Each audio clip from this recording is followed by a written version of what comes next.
Part C. Determine the greatest value and the least value of this expression. And again, we're using Part A. So again, check that that is exactly what you had in Part A, and it's not like a multiple of it or anything else. Replace. So I'm going to replace with 17 sine theta minus 61.9, and then I've got this plus 23 tagged on the end. Okay. So remember, our sine basically exists between 1 and minus 1. Okay. A sine term or a cos term. Okay.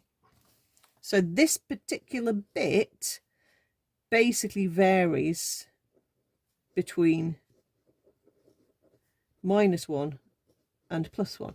You're going to get a max and a min, a greatest and a least, at these two extremes. So you don't need to worry about anything in the middle. You just need to go, what happens when it takes the value minus 1?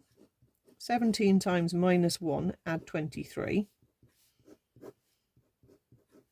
If you start on negative 17 and add on 23, you land on 6.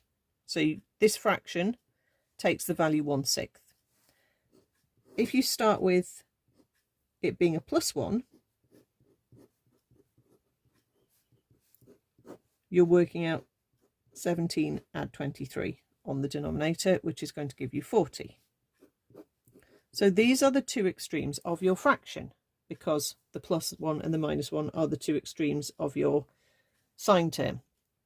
So therefore, these are the greatest value and the least value. Obviously, 1/6 is bigger than 1/40th. So this is your greatest value, and the 1/40th is your least value.